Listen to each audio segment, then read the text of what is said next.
At 12:03 a.m., investigators enlarged the final photograph for the seventh time that night. The image had circulated through missing person bulletins and local news for nearly 11 days. It showed 26-year-old Mara Vance standing beside a gas station ice freezer outside Belcross, Oregon. Her hood was up against the cold, one hand holding a paper coffee cup, while the other remained buried inside her jacket pocket. Nothing about the image appeared unusual. The timestamp embedded in the file placed a photograph at exactly 11:58 p.m. on November 14, 2021, just 4 minutes before Mara's phone stopped transmitting location data forever. Investigators believe it was a final confirmed image taken before she vanished. But during a late-night forensic review, analyst Daniel Kessler noticed something almost invisible in the puddle beneath Mara's boots.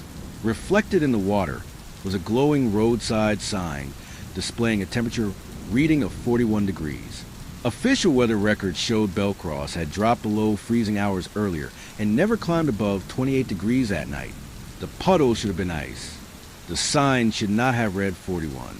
Investigators first assumed the display malfunctioned, but maintenance records confirmed the sign had been calibrated days earlier with no reported errors.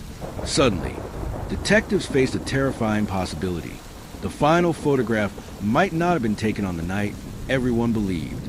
Mara disappeared 3 days before Thanksgiving. She lived alone above an antique bookstore downtown and worked as a scheduling coordinator for a rehabilitation clinic outside town. Friends describe her as intensely organized, someone who backed up her phone photographs to cloud storage every night before bed. That habit became critical to the investigation after her younger sister accessed Mara's cloud account and discovered the image uploaded automatically at 12 a.m. on November 15th. Police treated it as proof Mara had still been alive minutes before her disappearance. But detectives soon realized nobody could explain who actually took the photograph.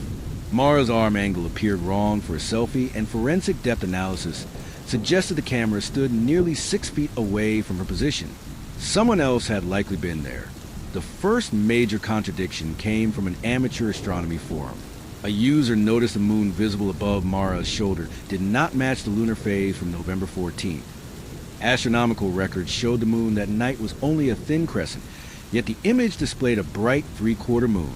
Investigators retrieved the original raw file, expecting editing artifacts, but the moon remained unchanged.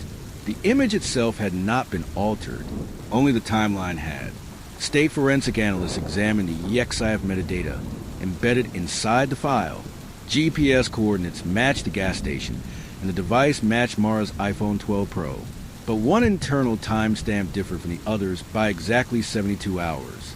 Another reference suggested the image had actually been created on November 11th, 3 days earlier than investigators believed. Mara's phone log showed automatic nightly time synchronization with network servers, meaning the discrepancy was unlikely to be accidental. Someone had manually changed the device time. Detectives reconstructed the environment inside the image piece by piece.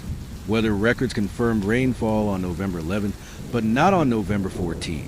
A neon sign flickering inside the gas station matched surveillance footage from the earlier date before its transformer had been replaced.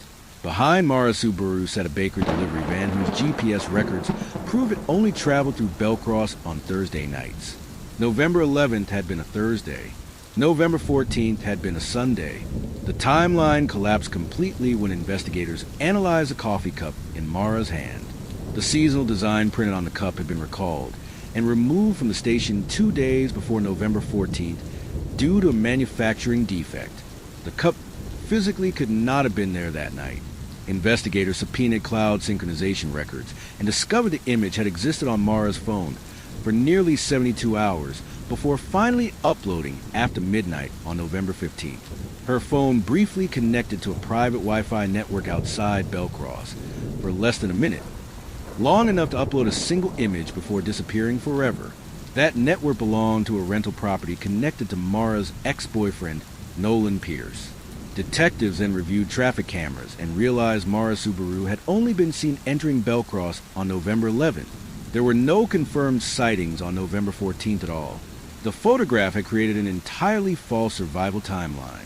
Search teams later discovered Mara's submerged vehicle hidden near an abandoned quarry. Inside the damaged phone recovered from the car, forensic specialists extracted cached thumbnail previews, including a second unreleased image taken moments before the final photograph. In the reflection of a gas pump mirror stood Nolan Pierce, partially visible behind the camera. The image explained everything. The photograph had not documented Mara's final night alive. It had documented one of her final nights alive, then been strategically uploaded later to delay investigators by 3 critical days. Prosecutors later revealed Nolan manually changed the phone's date settings before reconnecting the device briefly to Wi-Fi, believing the cloud upload would permanently authenticate the false timeline.